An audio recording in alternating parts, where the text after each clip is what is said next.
Hello dear students, मैं जीत welcome to Q solution. आशा करता हूँ आप सभी अच्छे होंगे। आज से हम आपके क्लास 12th की मैथमेटिक्स को शुरू करने जा रहे हैं, जिसमें आज हम इस वीडियो में आपके पहले चैप्टर रिलेशन एंड फंक्शन के बारे में पढ़ेंगे। तो चलिए आज की पढ़ाई शुरू करते हैं।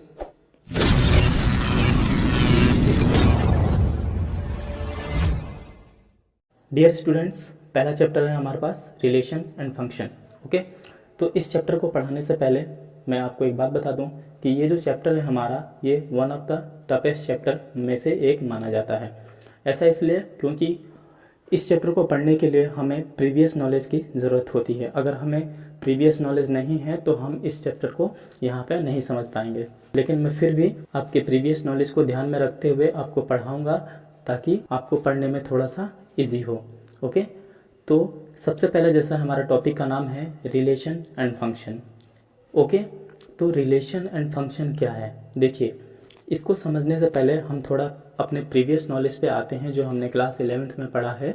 ओके, देखिए, सपोज हमारे पास एक सेट है, ए सेट, जिसमें कुछ एलिमेंट है 1 2 3 4।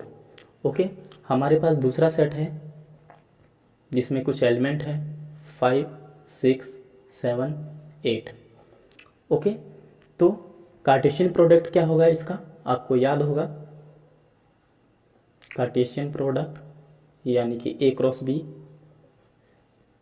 आपको याद होगा, आपने क्लास 11th में पढ़ा है।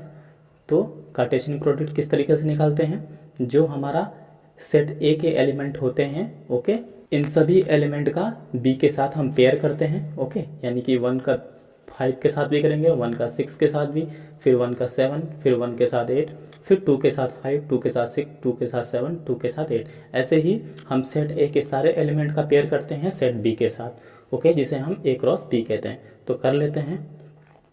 ये हो जाएगा हमारे पास 1 5 1 6 1 7 1 8 2 5 2 6 2 7 2 8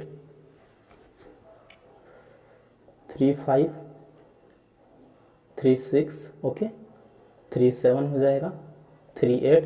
ऐसे ही 4 के लिए कर लेंगे, 4 5 4 6 4 7 4 8। ओके, ये क्या हो गया हमारा? ए क्रॉस बी हो गया। आप देख सकते हैं कि ए के जितने भी एलिमेंट हैं उनका सेट बी के साथ क्या है? ऑर्डर पेयर है। ओके, देखिए, ये जो सेट के अंदर होते हैं 1 5, जो ये पेयर होते हैं, इनको कहते हैं ऑर्डर पेयर। ओके, जैसे 1 5 ऑर्डर पेयर है, 1 6 ऑर्डर पेयर है, 1 7 ऑर्डर, 1 8 ऑर्डर पेयर है। ऐसे ही ये सारे क्या हैं?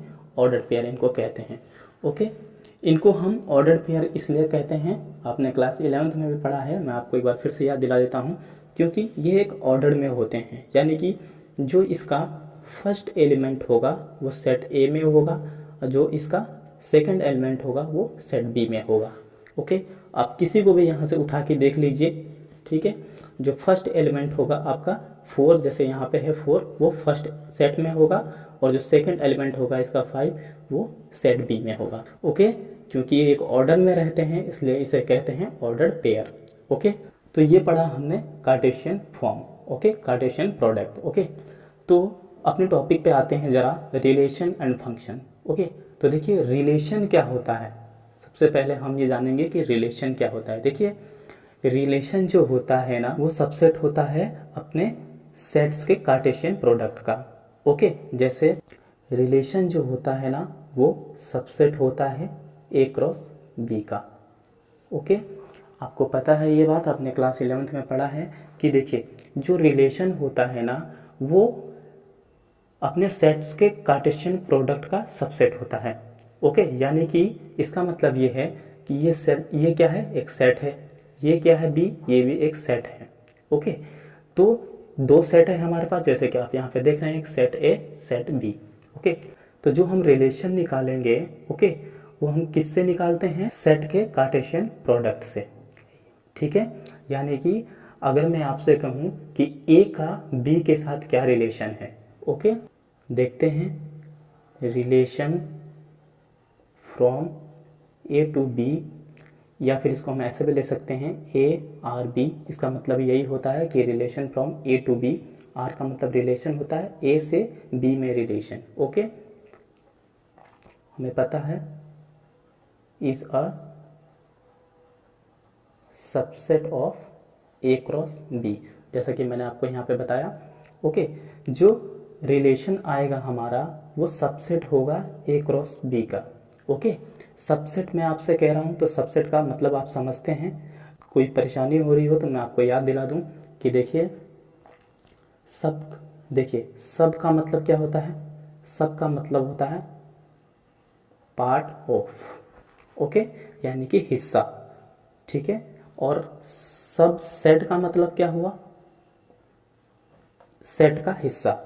ओके, सबसेट का मतलब सेट का हिस्सा। यानी कि अगर हमारे पास सपोज एक एग्जांपल दे रहा हूं, ए इक्वल टू हमारे पास है 1 2 3 4, ये एलिमेंट है। ओके, और बी इक्वल टू हमारे पास है 1 2। तो आप देख रहे हैं कि 1 2 जो एलिमेंट है वो सेट ए में भी है, तो हम इसको लिख सकते हैं B is a subset of A. Okay, क्योंकि बी क्या है? सेट ए का हिस्सा है। ओके, ये दो एलिमेंट इसमें भी है।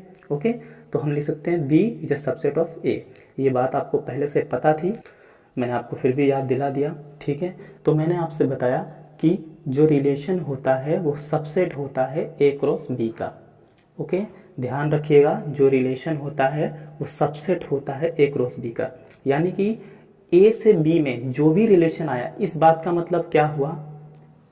इस बात का मतलब क्या हुआ कि जो ए से बी का रिलेशन होगा ना, जो ए से बी का रिलेशन होगा वो सबसेट होगा ए क्रॉस बी का। ए क्रॉस बी हमने निकाला है।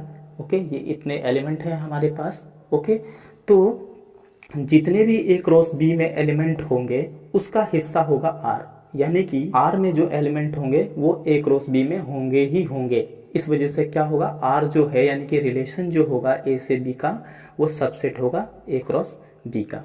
ओके, देखिए मैं आपको एक रिलेशन डिफाइन करता हूं। यहाँ पे देखिए, relation from A to B. Okay, तो मैं एक रिलेशन डिफाइन कर रहा हूं। सपोज आर इक्वल टू है ए बी, ये ऑर्डर पेयर है। ओके, कैसे हैं ये? A and B are both even where A belong to A and B belong to B. Okay, ये मैंने एक रिलेशन डिफाइन किया। ओके, कैसा रिलेशन डिफाइन किया? आप देखिए, ये जो रिलेशन होगा, मैंने ए से बी में ऐसा रिलेशन डिफाइन किया है। देखिए, ये जो रिलेशन होगा, ध्यान से समझिएगा, ये जो रिलेशन होगा किस टाइप में होगा? उसके ए और बी ऑर्डर पेयर होंगे। ओके, और ए और बी बोथ इवन होंगे, यानी कि ए भी इवन होना चाहिए और बी भी इवन होना चाहिए। वेयर ए जो बिलोंग करेगा वो सेट ए में करेगा और ये जो बी बिलोंग करेगा वो सेट बी में करेगा। ओके, आप ध्यान रखिएगा कि जो ये स्मॉल ए होते हैं ये एलिमेंट होते हैं, स्मॉल बी एलिमेंट होता है, और जो कैपिटल ए होते हैं ये सेट होते हैं। ये बात आपको पता है। ओके, तो हमने कैसा रिलेशन डिफाइन किया है यहाँ पे कि ए और बी क्या होने चाहिए? बोथ आर इवन होने चाहिए, और small A belong to A है, यानी कि जो स्मॉल ए होगा वो सेट ए से बिलोंग करना चाहिए, स्मॉल बी जो होगा सेट बी से बिलोंग करना चाहिए। ओके, तो देखिए इस कंडीशन के अनुसार क्या होगा? रिलेशन हमारा आर इक्वल टू 2 6।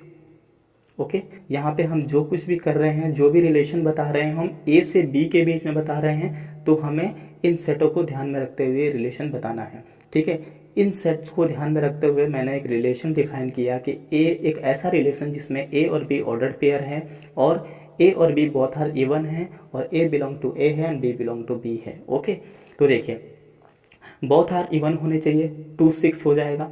देखिए ध्यान में रखिए, ए जो बिलोंग करेगा वो सेट ए से करेगा, यहाँ पे लिखा है, और जो बी बिलोंग करेगा वो सेट बी से करेगा। ठीक है, ये जो होता है पहला एलिमेंट किसी भी ऑर्डर्ड पेयर में, किसी भी ऑर्डर्ड पेयर में जो पहला एलिमेंट होता है वो सेट ए में बिलोंग करता है। ओके, और जो दूसरा एलिमेंट होता है वो सेट बी में बिलोंग करता है। ओके, इसको हम कहते हैं फर्स्ट एलिमेंट, इसको हम कहते हैं सेकेंड एलिमेंट, जिसे हम स्मॉल a और स्मॉल b से डिनोट करते हैं। ओके, ये बात आपको पता है। तो देखिए इसको हम रब कर देते हैं। पहला ऑर्डर पेयर क्या आया, 2 6 आया। दूसरा क्या आएगा हमारे पास, 2 8 आएगा।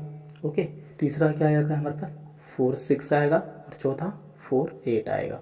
ओके, देखिए इन सेट्स को ध्यान में रखते हुए इस कंडीशन को अप्लाई करने में हमारे पास सिर्फ और सिर्फ यही ऑर्डर पेयर आ सकते हैं। क्योंकि देखिए ऑर्डर पेयर ऐसे होने चाहिए जो ए और बी बोथ आर इवन होने चाहिए। तो देखिए ये सारे ए और बी बोथ आर इवन है, ये दोनों इवन है, ये भी इवन है, ये भी इवन है। इस कंडीशन को सेटिस्फाई कर रहा है। और ए बिलोंग टू ए, यानी कि ये होता है ए, फर्स्ट एलिमेंट क्या होता है, ए। ओके, ये जो फर्स्ट एलिमेंट है ये सेट ए में बिलोंग करने चाहिए। आप देख सकते हैं 1 2 3 4 है, 2 2 4 4 ये सेट ए में बिलोंग कर रहा है और बोथ आर इवन है। और जो ये एलिमेंट है ये बी होता है हमारा। ओके, ये बी एलिमेंट होता है, ये सेट बी में बिलोंग करने चाहिए। तो आप देख रहे हैं 6 8 6 8 6 8 6 8 सेट बी में है। ओके, तो आप समझ गए होंगे कि ये एक ऐसा रिलेशन डिफाइन किया हमने जिसके ऑर्डर पेयर 2 6 2 8 4 6 4 8 आए। ओके, अब सपोज मैं एक दूसरा रिलेशन डिफाइन करता हूँ। ओके, मैं एक दूसरा रिलेशन डिफाइन करता हूँ कि ए और बी ऑर्डर पेयर है और ऐसे हैं इसमें A and B are both odd for every a belong to a and b belong to b। Okay, तो इसके ऑर्डर पेयर आप कैसे बताएंगे, देखिए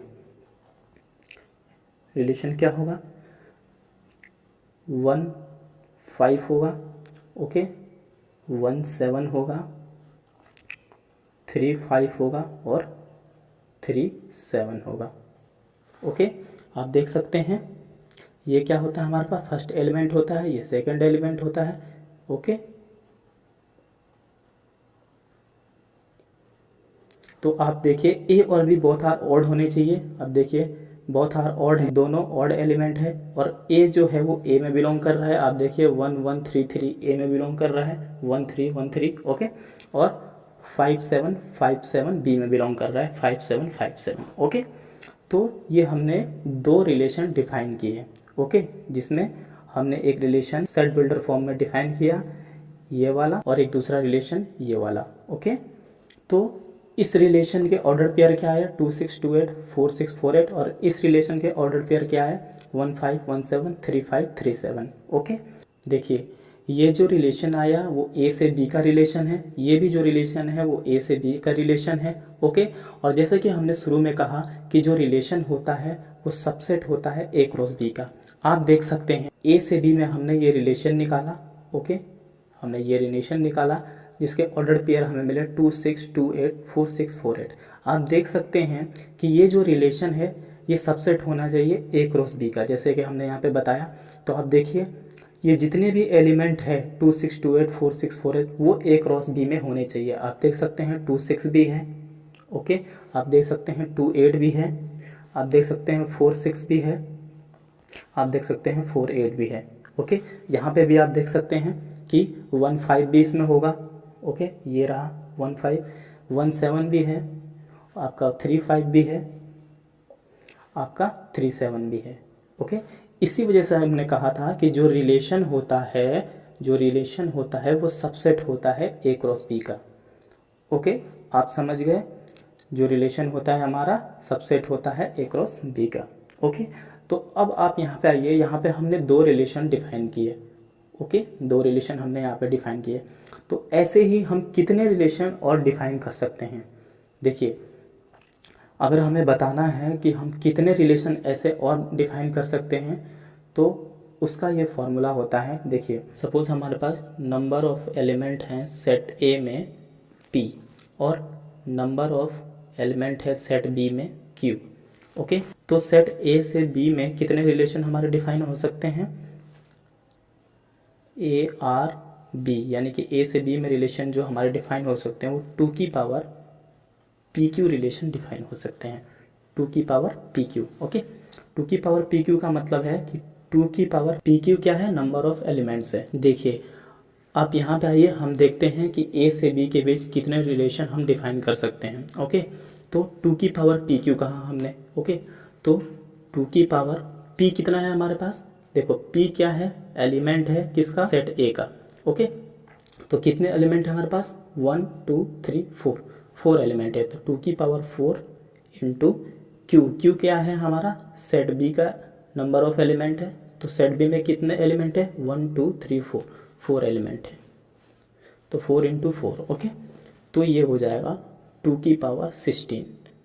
ओके, तो आप देख सकते हैं कि जैसे हमने ये दो रिलेशन निकाले, ऐसे ही करते करते हम सेट ए से सेट बी में 2 की पावर 16 रिलेशन बना सकते हैं। 2 की पावर 16 आप जानते हैं ये इतनी बड़ी क्वांटिटी है 2 की पावर 16, यानी कि हम 2 की पावर 16 रिलेशन ए से बी में बना सकते हैं। ओके, तो आपको पता चल गया कि अगर कोई दो सेट गिवन हो तो हम उनमें कितने रिलेशन डिफाइन कर सकते हैं। ये फॉर्मूला होता है 2 की पावर पी क्यू। ओके, इतने रिलेशन हम सेट ए से सेट बी में डिफाइन कर सकते हैं। ओके, तो हमें यहाँ पे 2 की पावर 16 रिलेशन डिफाइन नहीं करने हैं, हमें कुछ इंपॉर्टेंट रिलेशन डिफाइन करने हैं जिनके बारे में हमें पढ़ना है। ओके, तो ये देखा हमने रिलेशन। रिलेशन क्या होता है आपको पता चल गया, आर होता है relation subset of A cross P. Okay, अब हम थोड़ा सा देखते हैं कि फंक्शन क्या होता है। ओके, देखिए अब समझते हैं कि फंक्शंस क्या होता है। ओके, मैं आपको बता दूं कि फंक्शन भी एक टाइप का रिलेशन ही होता है। ओके, बस थोड़ी सी उसकी अलग प्रॉपर्टीज़ होती है, मैं आपको बताता हूँ। सपोज हमारे पास सेट ए में कुछ एलिमेंट है 1 2 3 4, दूसरा सेट है हमारे पास 5 6 7 8। ओके, तो ये फंक्शन कब होगा, मैंने आपको बताया कि फंक्शन में क्या होता है, एक रिलेशन ही होता है। ओके, बस थोड़ी सी उसकी डिफरेंट प्रॉपर्टीज होती है। तो पहले हम इसकी डेफिनेशन जान लेते हैं। Is a relation in which no two ordered pair have same first element। Okay, इसकी एक दूसरी डेफिनेशन भी होती है, हम इसको ऐसे भी कह सकते हैं कि each element of A has one and only image in set B। देखिए इस बात का मतलब क्या है, हम कह रहे हैं कि फंक्शन एक ऐसा रिलेशन होता है in which no two order pair है सेम फर्स्ट एलिमेंट, जिस रिलेशन में कोई भी दो ऑर्डर पेयर का सेम फर्स्ट एलिमेंट नहीं हो सकता। ओके, मैं आपको अभी बताता हूँ रिलेशन डिफाइन करके, तो आपको और समझ में आ जाएगा। या फिर वो कह रहा है कि each element of A has one and only image in set B, यानी कि सेट ए के जितने भी एलिमेंट होंगे उसके सिर्फ और सिर्फ एक ही इमेज होगी सेट बी में। ओके, देखिए मैं एक रिलेशन डिफाइन कर रहा हूँ, F is equal to A B order pair है और बी जो है वो a प्लस 5 के बराबर है। Okay, for every a belongs to a and b belong to b। देखिए मैंने एक फंक्शन डिफाइन किया है। ओके, फंक्शन भी एक रिलेशन ही होता है, तो आप इसे रिलेशन कह सकते हैं। तो देखिए कैसा फंक्शन है ये, देखिए a और b ऑर्डर पेयर होंगे इसमें। ओके, और b कैसा होगा हमारा, a प्लस 5 के इक्वल होगा। फॉर एवरी कंडीशन ये है कि ए जो बिलोंग करेगा वो सेट ए में करना चाहिए और जो बी बिलोंग करना चाहिए वो सेट बी में करना चाहिए।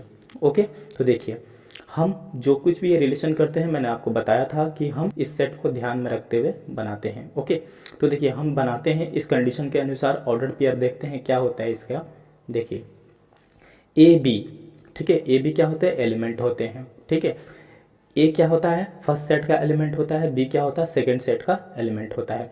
तो हमें ए बी बनाना है, ठीक है, और बी जो होगा वो ए प्लस 5 के बराबर होगा। तो ठीक है, बी क्या है, बी क्या होता है हमारा, सेकंड सेट का एलिमेंट होता है। तो कुल मिला के ये कह रहा है कि ये जो सेकंड सेट का एलिमेंट होगा बी, वो a+5 के बराबर होगा। ठीक है, तो a की जगह पे हम यहाँ पे 1 रख लेते हैं, क्योंकि a क्या होता है, फर्स्ट सेट का एलिमेंट होता है। तो अगर 1 रखेंगे तो हमें 6 मिलेगा। ओके, तो a इक्वल टू जब हम 1 रखेंगे तो हमें मिलेगा 6। ओके, ठीक है, जब a इक्वल टू हम 2 रखेंगे तो हमें मिलेगा क्या, 5 और 2 7। ओके, जब a इक्वल टू हम 3 रखेंगे तो 5 और 3 8 मिलेगा हमें। ओके, और जब हम a इक्वल टू 4 रखेंगे तो हमें 5 और 4 9 मिलेगा। लेकिन हम इस 4 और 9 को नहीं ले सकते, क्यों, क्योंकि यहाँ पे देखिए b इक्वल टू 9 है और ये कह रहा है यहाँ पे कि b बिलोंग टू b। ठीक है, जो b एलिमेंट होगा वो b सेट में बिलोंग करना चाहिए। आप देख रहे हैं कि b सेट में 9 नहीं है। ओके, तो हम इसको नहीं ले सकते हैं। ओके, तो रिलेशन क्या आया हमारे पास, 1 6 2 7 3 8। ओके, बस इतना ही रिलेशन आएगा। ठीक है, इस रिलेशन में इतने ही ऑर्डर पेयर आएंगे। तो हम कैसे पता करेंगे कि ये फंक्शन है या नहीं है। ठीक है, अब आइए आप इस प्रॉपर्टीज पे। ये डेफिनेशन कह रहा है इसकी कि ये रिलेशन तभी होगा in which no two order pair है सेम फर्स्ट एलिमेंट, यानी कि किसी भी दो ऑर्डर पेयर के, ठीक है, फर्स्ट एलिमेंट जो होगा वो सेम नहीं होना चाहिए। ओके, देखिए फर्स्ट एलिमेंट क्या है, यहाँ पे 1 है, यहाँ पे 2 है, यहाँ पे 3 है। तो फर्स्ट एलिमेंट किसी भी दो ऑर्डर पेयर के फर्स्ट एलिमेंट सेम नहीं है। ओके, तो हम कह सकते हैं ये क्या है, फंक्शन है। ठीक है, या फिर सेकंड डेफिनेशन से भी आप देख सकते हैं, कह रहा है कि each element of A has one and only one image in set B, यानी कि सेट ए का जितने भी एलिमेंट होंगे, ये सेट ए के एलिमेंट होते हैं, ये 2 ये 3 ये क्या होते हैं, सेट ए के एलिमेंट होते हैं। ओके, तो इनके सिर्फ और सिर्फ एक ही इमेज होनी चाहिए। देखिए यहाँ पे 1 की इमेज है 6, ठीक है, यहाँ पे 2 की इमेज है 7। ओके, यहाँ पे 3 की इमेज है 8। ओके, तो आप देख सकते हैं जो सेट ए के हमारे एलिमेंट है उनकी सिर्फ और सिर्फ एक ही इमेज है। ओके, आप देख सकते हैं 1 की इमेज 6 है, 2 की 7 है, 3 की 8 है। ओके, ठीक है, तो हम क्या कह सकते हैं, ये रिलेशन कैसा है, ये फंक्शन रिलेशन है। ओके, इसको हम फंक्शन कह सकते हैं। ठीक है, मैं आपके सामने एक रिलेशन और डिफाइन कर रहा हूँ। सपोज हमारे पास ऐसा है कि 2 6 2 8 4 6 4 8। अब आप मुझे बताइए क्या ये फंक्शन रिलेशन है। देख के आप बता सकते हैं ये फंक्शन रिलेशन नहीं है, क्योंकि देखिए यहाँ पे कह रहा है कि in which no two order pair है same first element. Same first element नहीं हो सकते किसी भी दो ऑर्डर पेयर के। आप देख सकते हैं एक ऑर्डर पेयर ये है, एक ये है, एक ये है, एक ये है। तो इसका देखिए फर्स्ट एलिमेंट 2 है, यहाँ पे भी फर्स्ट एलिमेंट 2 है। ठीक है, यहाँ पे देखिए आप फर्स्ट एलिमेंट 4 है, यहाँ पे भी फर्स्ट एलिमेंट 4 है।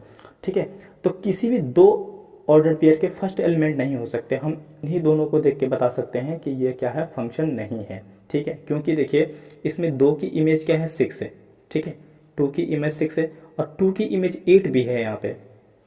ठीक है, तो हमने यहाँ पे क्या कहा था, each element of A has one and only image in set B. Set B में एक ही इमेज होनी चाहिए। देखिए ये जो एलिमेंट होता है सेट बी का होता है, जो यहाँ पे 6 है, ये सेट ए का होता है। तो 2 की सिर्फ और सिर्फ एक ही इमेज होगी। यहाँ पे 2 की 2 इमेज है, 2 की इमेज 6 भी है, 2 की इमेज 8 भी है। तो ये कैसा रिलेशन है, ये फंक्शन रिलेशन नहीं है। ओके, तो आप समझ गए होंगे कि फंक्शन रिलेशन क्या होता है। ओके, इन दो डेफिनेशन के अनुसार हम बता सकते हैं कि कौन सा रिलेशन फंक्शन है और कौन सा रिलेशन फंक्शन नहीं है।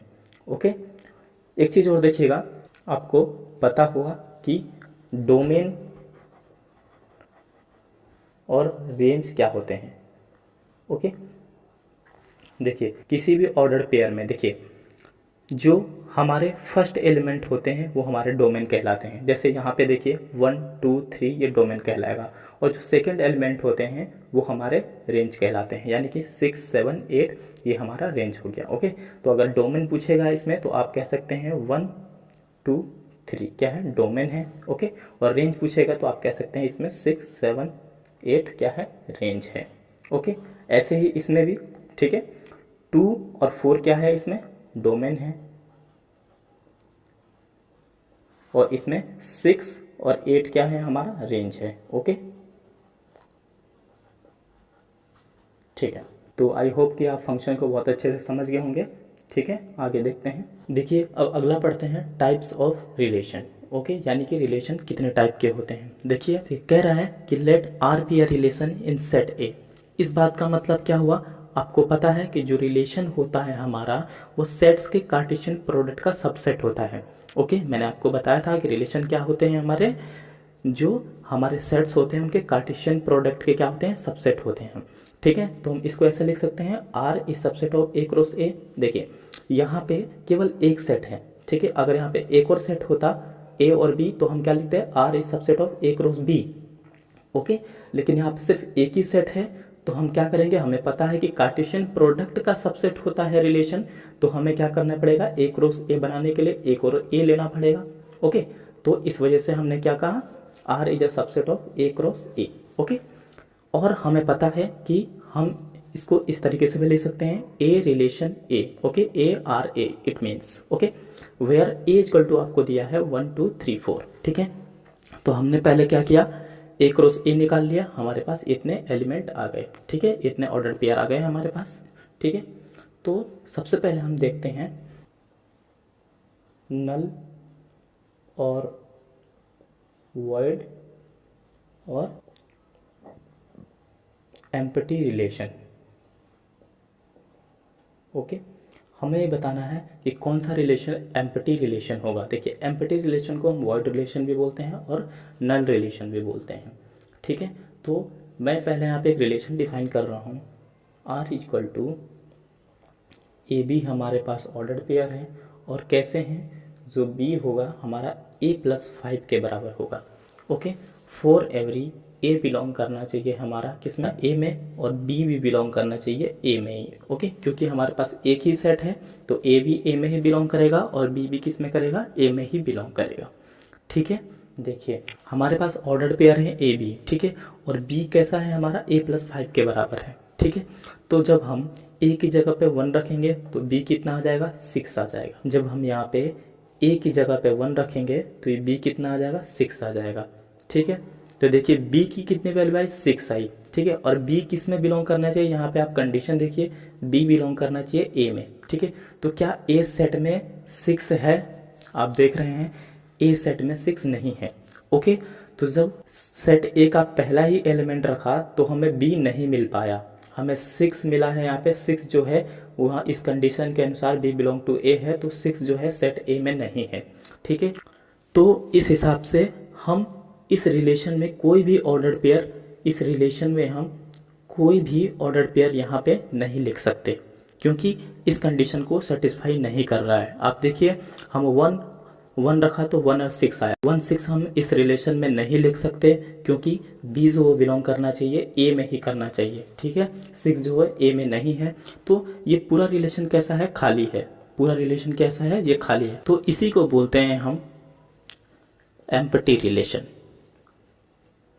ओके, और इसी को हम वॉइड रिलेशन भी बोलते हैं और इसी को हम नल रिलेशन भी बोलते हैं। कहने का मतलब ये है कि जिस रिलेशन में कोई भी ऑर्डर्ड पेयर ना आ पाए वो कैसा रिलेशन होता है, हमारा एम्प्टी रिलेशन होता है। ओके, ठीक है, बस इतनी सी बात है। सेकंड देखते हैं हम,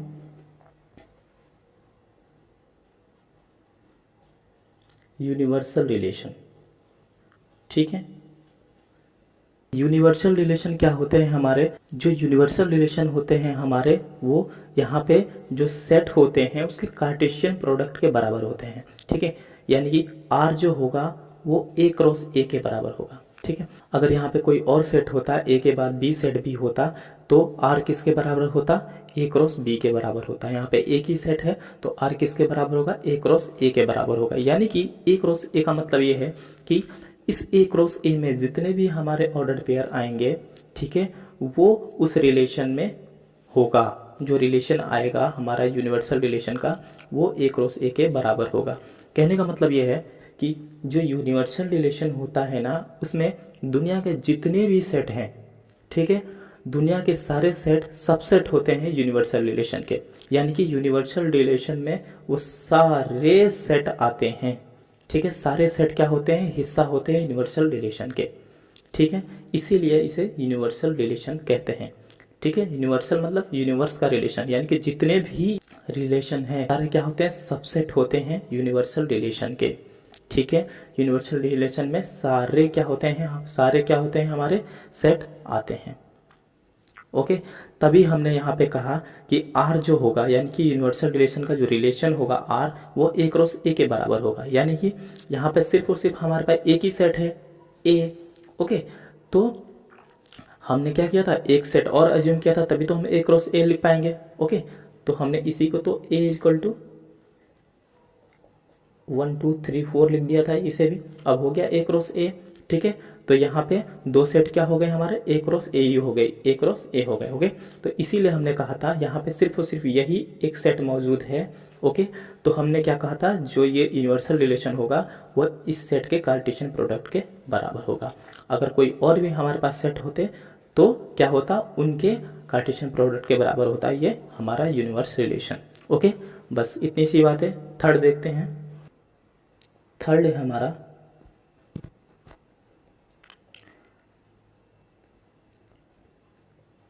identity relation. Okay, identity relation क्या कहता है, देखिए ध्यान से समझिएगा। इसका जो रिलेशन होता है वो ए की फॉर्म में होता है। ओके, ऑर्डर पेयर ए के फॉर्म में होते हैं, where A belongs to R. ठीक है, यानी कि कहने का मतलब यह है, जो आइडेंटिटी रिलेशन होगा वो ए यानी कि ए क्या है, बिलोंग कर रहा है आर में। ठीक है, जितने भी रियल नंबर होंगे वो यहाँ पे आ सकते हैं, लेकिन सेम होने चाहिए। ठीक है, एग्जाम्पल एक रिलेशन हम बना लेते हैं, जैसे 1 1, ओके, 2 2, ठीक है, 3 3। ये क्या है, हमारे आइडेंटिटी रिलेशन है। आपकी बात समझ में आ गई। ये देख सकते हैं आप, ये 1 1 जो है ए के फॉर्म में है, 2 2 भी क्या है, ए के फॉर्म में है, 3 3 भी क्या है हमारा, ए के फॉर्म में है। ओके, तो ऐसे रिलेशन क्या कहलाते हैं, हमारे आइडेंटिटी रिलेशन कहलाते हैं। ओके, नेक्स्ट देखते हैं। नेक्स्ट है हमारे पास रिफ्लेक्सिव रिलेशन। ओके, देखिए इस रिलेशन को बताने से पहले मैं आपको एक चीज़ बता दूं कि अभी तक जो आपने जितने भी रिलेशंस पढ़े वो आप क्लास 11th में पढ़ चुके हैं, लेकिन अब जो आप पढ़ने जा रहे हैं रिफ्लेक्सिव रिलेशन, ठीक है, इसके बाद है एक सिमेट्रिक रिलेशन, और इसके बाद एक और है आपका ट्रांजिटिव रिलेशन। ये तीन रिलेशन ऐसे हैं कि ये इन रिलेशंस को समझना आपके लिए बहुत इम्पोर्टेंट है, और बहुत ही ज़्यादा ये इम्पोर्टेंट रिलेशन होते हैं। अगर आप इन रिलेशन को समझ गए, ओके, इन तीन रिलेशंस को समझ गए जो मैं आपको बताने वाला हूँ, तो आगे आपको फर्दर कोई भी दिक्कत नहीं होने वाली। ओके, लेकिन मैं आपको बता दूं कि अगर आपने ध्यान से नहीं पढ़ा, अगर आपने ध्यान से अब इन रिलेशंस को नहीं समझा, तो मेरा यकीन मानिए आगे हम इस चैप्टर में जो कुछ भी करेंगे आपकी समझ में नहीं आएगा कि एक्चुअली में इस चैप्टर्स में हो क्या रहा है। ओके, तो मैं आपसे रिक्वेस्ट करता हूं कि इन रिलेशंस को आप बहुत ही ध्यान से पढ़िएगा कि ये रिलेशन क्या होते हैं। ठीक है, देखिए जो इंट्रोडक्शन का पार्ट है ना हमारा, जो मैं आपको भी पढ़ा रहा हूँ, अगर आप इसको समझ गए ना, तो आगे आपके जो एक्सरसाइज में क्वेश्चंस है आपको बहुत आसानी से उन क्वेश्चंस को खुद सॉल्व कर लेंगे। लेकिन अगर आप यहाँ पे नहीं समझे तो आपको बहुत दिक्कत होगी। ठीक है, देखिए देखते हैं रिफ्लेक्सिव रिलेशन क्या होते हैं। देखिए रिफ्लेक्सिव रिलेशन जो होता है ना हमारा, वो ऑर्डर्ड पेयर होता है ए की फॉर्म में। Okay, for every A belong to A. ठीक है, यानी कि जो रिफ्लेक्सिव रिलेशन होते हैं वो ए की फॉर्म में ही आते हैं, जैसे कि 1 1 हो गया, ओके, 2 2 हो गया। तो अब आप सोच रहे होंगे 3 3 हो गया। आइडेंटिटी रिलेशन भी तो ऐसे ही था भाई, इसमें और इसमें क्या अंतर है? क्या आइडेंटिटी रिलेशन और रिफ्लेक्सिव रिलेशन सेम होते हैं? तो मैं आपको बताऊं, नहीं, ऐसा नहीं होता है, बहुत अंतर है इन दोनों में। देखिए आप समझिए, जो इन दोनों में फ़र्क है ना, वो है आपका इस शब्द का। ठीक है, यहाँ पे मैंने लिखा है for every A belongs to A, यहाँ पे लिखा है ए बिलोंग्स टू आर। यानी कि जो यहाँ पे हमारे इंटीजर आएंगे जो ए की फॉर्म में होंगे वो ए बिलोंग टू आर है। ठीक है, रियल नंबर कोई भी यहाँ पे आ सकता है, लेकिन यहाँ पे देखिए क्या लिखा है कि for every A belongs to A, यानी कि जितने भी ए होंगे, ए एलिमेंट होंगे हमारे सेट ए में होने चाहिए। ठीक है, तो आप देखिए सेट ए हमारे पास क्या है 1 2 3 4। ठीक है, तो मैं अभी यहाँ पे मैंने लिखा है r इक्वल टू 1 1 2 2 3 3। ओके, आप इसको आइडेंटिटी रिलेशन कह सकते हो, लेकिन यहाँ पे अभी तक ये रिफ्लेक्सिव रिलेशन नहीं है, ये गलत है। अभी ये रिफ्लेक्सिव रिलेशन हम नहीं कह सकते। क्यों? क्योंकि आप देखिए सेट ए में 4 एलिमेंट है 1 2 3 4 और यहाँ पे 1 2 3 है। जब तक इसमें 4 4 का डबलेट नहीं आएगा तब तक ये रिफ्लेक्सिव रिलेशन नहीं बन सकता। अब हम कह सकते हैं कि yes this is a reflexive relation. ठीक है, यानी कहने का मतलब ये है कि कोई भी रिलेशन रिफ्लेक्सिव रिलेशन तब होगा जब एक तो ए की फॉर्म में आए और for every A belongs to A हो, यानी कि जितने भी ए सेट में एलिमेंट मौजूद हो उनके यहाँ पे डबलेट्स होने चाहिए, तभी ये रिलेशन रिफ्लेक्सिव रिलेशन कहलाएगा। समझ गए आप? देख लीजिए यहाँ पे ए में कितने एलिमेंट है 1 2 3 4 है। ठीक है, यहाँ पे 1 का भी डबलेट है, 2 का भी डबलेट है, 3 का भी डबलेट है, 4 का भी डबलेट है। तो yes this is a reflexive relation.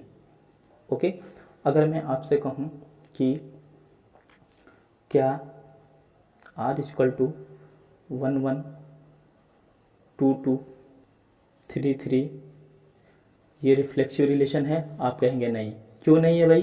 क्योंकि इसके सेट ए में जो एलिमेंट है ये पूरे एलिमेंट के डबलेट्स यहाँ पे मौजूद नहीं है, इस वजह से ये क्या है, ये रिलेशन रिफ्लेक्सिव नहीं है। ओके, अगर मैं आपसे कहूँ कि क्या 1 1 2 2 3 3 4 4 1 2 2 1 क्या ये रिफ्लेक्सिव रिलेशन है? आप देख के बताइए। ओके, इसमें एक्स्ट्रा 1 2 भी है, 2 1 भी है। तो अगर आप ये सोच रहे हैं कि ये रिफ्लेक्सिव रिलेशन नहीं है तो आप गलत सोच रहे हैं। Yes this is a reflexive relation, ये भी रिफ्लेक्सिव रिलेशन है। देखिए हमें सिर्फ और सिर्फ इस बात से मतलब है कि जितने भी सेट ए में एलिमेंट हैं उनके यहाँ पे डबलेट्स है या नहीं। ओके, यहाँ तक आप देख सकते हैं कि सेट ए के डबलेट्स जो है यहाँ पे मौजूद है 1 1 2 2 3 3 4 4। आगे कुछ भी है मुझे उससे कोई मतलब नहीं है। ओके, हमें उससे कुछ मतलब नहीं है, हमें सिर्फ और सिर्फ ये देखना है कि सेट ए में जितने भी एलिमेंट है उनके यहाँ पे डबलेट्स है या नहीं है। ओके, अगर होंगे तो वो रिफ्लेक्सिव रिलेशन होगा, अगर नहीं होंगे तो रिफ्लेक्सिव रिलेशन नहीं होगा। That's it. ओके, देखिए नेक्स्ट है हमारे पास सिमेट्रिक रिलेशन। ओके, तो सिमेट्रिक रिलेशन कहता है हमारा कि if a1 a2 belong to r, ठीक है, तब इस बात को ये इम्प्लाई करता है कि a2 a1 भी बिलोंग करेंगे r में। ठीक है, for all a1 a2 belong to r। ठीक है, कहने का मतलब ये है कि अगर किसी रिलेशन में, जैसे मैंने यहाँ पे रिलेशन डिफाइन किए हैं, अगर किसी रिलेशन में a1 a2 बिलोंग करता है, ठीक है, ये क्या है, रिलेशन है। अगर जैसे यहाँ पर रिलेशन डिफाइन किया है मैंने, अगर किसी रिलेशन में a1 a2 है तो उनके उल्टे भी उस रिलेशन में होने चाहिए, यानी कि a2 a1 भी उस रिलेशन में होने चाहिए। Okay, for all a2 a1 belong to a। Okay, यानी कि जितने भी a1 a2 होंगे वो बिलोंग करेंगे a में, यानी कि सेट a में। ठीक है, तो देखिए हमने यहाँ पे कुछ रिलेशन डिफाइन किए हैं। ओके, आप देख सकते हैं कि जितने भी हमारे a1 a2 है, ये क्या है, a1 है, ये a2 है। ओके, ये a1 है, a2 है, a1 है, a2 है। ठीक है, तो जितने भी a1 a2 है बिलोंग करने चाहिए a में। तो आप देख रहे हैं 1 2 3 और 4, इससे ज़्यादा कोई डिजिट नहीं है, तो सारे के सारे एलिमेंट क्या है, a में बिलोंग कर रहे हैं। ओके, तो हमारी ये कंडीशन तो सेटिस्फाई हो रही है। ओके, अब इस कंडीशन पे हमें ध्यान देना है, ध्यान से समझिएगा। कह रहा है कि अगर a1 a1 बिलोंग करेगा r में तो उसका उल्टा a2 a1 भी बिलोंग करना चाहिए r में। ओके, सिमेट्रिक का मतलब क्या होता है, उसका उल्टा। ठीक है, तो आप देखिए ये है हमारे पास a1, ये है हमारे पास a2, यानी कि 1 2 है तो इस रिलेशन में 2 1 भी होना चाहिए, तभी जाके वो सिमेट्रिक होगा। ठीक है, क्योंकि सिमेट्रिक के रिलेशन मैंने आपको बताया कि अगर a1 a2 रिलेशन में है तो a2 a1 भी होना चाहिए, तभी जाके वो सिमेट्रिक रिलेशन कहलाएगा। ओके, तो आप देखिए यहाँ पे 1 2 है तो क्या इसका उल्टा 2 1 है, इसका उल्टा 2 1 नहीं है, तो हम यहीं पे इसे कैंसिल आउट कर देंगे कि ये एक सिमेट्रिक रिलेशन नहीं है। ओके, हमें फर्दर आगे चेक करने की ज़रूरत नहीं है। जहाँ पे भी हमें कोई ऐसा ऑर्डर पेयर मिल गया जिसके उल्टे रिलेशन में मौजूद नहीं है तो हम वहीं पे उसे कैंसिल आउट कर देंगे, कह देंगे कि पूरा रिलेशन जो है वो सिमेट्रिक रिलेशन नहीं है। ओके, सेकंड रिलेशन में आते हैं। यहाँ पे देखिए 1 2 है तो इसका उल्टा 2 1 भी होना चाहिए, ये है। ओके, अब इस पे आइए, 2 1 है तो इसका उल्टा 1 2 भी होना चाहिए, ये रहा। ठीक है, ये भी है, ये अभी तक सिमेट्रिक रिलेशन है। इसको देखते हैं, 1 1 है तो इसका उल्टा 1 1 ये खुद हो गया। ठीक है, 2 2 है तो इसका उल्टा ये 2 2 खुद हो गया। 3 3 है तो इसका उल्टा ये 3 3 खुद हो गया। यस, हम कह सकते हैं this is a symmetric relation. ठीक है, तीसरे पे आते हैं, 1 2 है तो 2 1 भी है। ठीक है, अब इसको देखिए, बारी बारी करके सारे ऑर्डर पेयर को हम चेक करेंगे। ओके, देखिए 2 1 है तो इसका उल्टा 1 2 ये रहा। 2 3 है, यहाँ पे 3 2 भी होना चाहिए। 3 2 है कहीं पे, 3 2 कहीं पे नहीं है तो हम कह देंगे कि ये सिमेट्रिक रिलेशन नहीं है। ओके, यहाँ पे आइए, 1 1 है, इसका उल्टा ये 1 1 खुद हो गया। 2 2 है, उसका उल्टा 2 2 खुद हो गया। देखिए जितने भी ये रिफ्लेक्सिव केसेस होते हैं ना, ये अपने आप में क्या होते हैं, सिमेट्रिक भी होते हैं। क्योंकि देखिए 1 1 है तो इसका उल्टा 1 1 हो गया, 2 2 है इसका उल्टा 2 2 हो गया, ये 3 3 भी अपने आप का उल्टा है। ठीक है, 4 4 भी अपने आप में उल्टा है। ठीक है, तो अब यहाँ पे आइए, 1 2 है तो 2 1 भी होना चाहिए, ये रहा। अब इस पे आइए, 2 1 है तो 1 2 भी होना चाहिए, ये रहा। अब इस पे आइए, 2 3 है तो 3 2 भी होना चाहिए। 3 2 है कहीं यहाँ पे, नहीं है, तो एक ऑर्डर पेयर के वजह से ये भी कैंसिल आउट। ये पूरा रिलेशन हम कह देंगे कि सिमेट्रिक रिलेशन नहीं है। ओके, क्योंकि यहाँ पे 2 3 था तो रिलेशन में 3 2 का होना भी जरूरी था, तभी जाके ये सिमेट्रिक रिलेशन कहलाता। ओके, अब लास्ट रिलेशन पे आइए, कह रहा है 1 1 2 2 3 3 4 4, ये क्या है हमारे, देख के बता देंगे हम ये सिमेट्रिक रिलेशन है। क्योंकि 1 1 क्या होता है, खुद में भी उल्टा 1 1 ही होता है, 2 2 का उल्टा भी खुद 2 2 होता है। ठीक है, तो ये क्या होते हैं, ये अपने आप में भी अपने उल्टे हुए। ठीक है, तो कह सकते हैं कि पूरा रिलेशन क्या है हमारा, सिमेट्रिक रिलेशन है। ओके, देखिए हम कह रहे हैं कि ये 1 1 अपने आप में उल्टा होता है। देखिए ये 1 1 है ना, आप अगर इसका उल्टा करेंगे तो क्या आएगा, 1 1 ही आएगा। ठीक है, अब जैसे ये है 2 1 तो इसको हम अपने आप में उल्टा नहीं कर सकते। अगर ये 2 1 है तो इसका उल्टा क्या होगा, 1 2 होगा। तो ये अपने आप में अपना उल्टा नहीं हो सकता, क्योंकि जब इसका हम उल्टा करेंगे, सिमेट्रिक करेंगे, तो ये 1 2 हो जाएगा। ठीक है, जैसे हमने 1 1 का करा तो ये 1 1 खुद अपने आप में उल्टा होता है, 1 1 ही होता है। इस वजह से हम कहते हैं कि जितने भी ये रिफ्लेक्सिव केसेस होते हैं ना, ये अपने आप में क्या होते हैं, सिमेट्रिक भी होते हैं।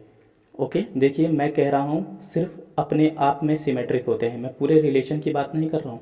अगर देखिए ये 1 1 2 2 3 3 4 है, अगर मैं इस रिलेशन में 1 2 भी जोड़ दूँ, ठीक है, तब क्या ये सिमेट्रिक होगा, रिफ्लेक्सिव तो होगा लेकिन सिमेट्रिक नहीं होगा। क्यों, क्योंकि यहाँ पे 1 2 है तो इसका उल्टा 2 1 भी होना चाहिए। आप देख सकते हैं 2 1 कहीं नहीं है, तो हम ये नहीं कह सकते कि जो रिफ्लेक्सिव रिलेशन होते हैं वो सिमेट्रिक रिलेशन भी होते हैं।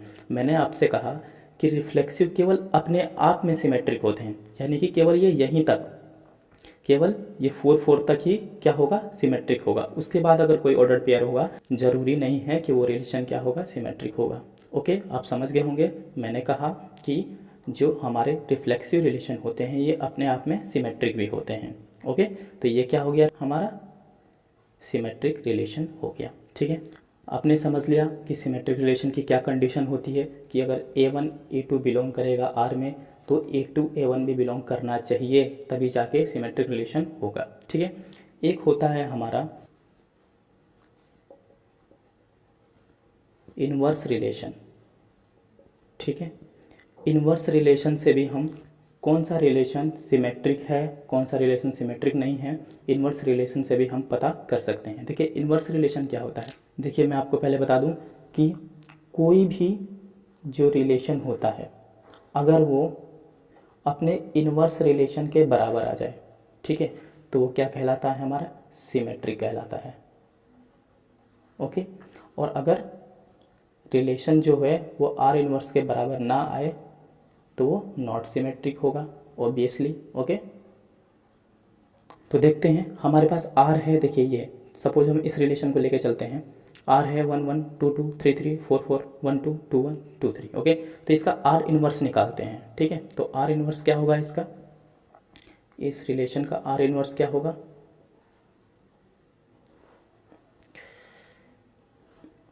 देखिए इनवर्स होता है हमारा जो हमारे ऑर्डर्ड पेयर होते हैं उसके उल्टे। ठीक है।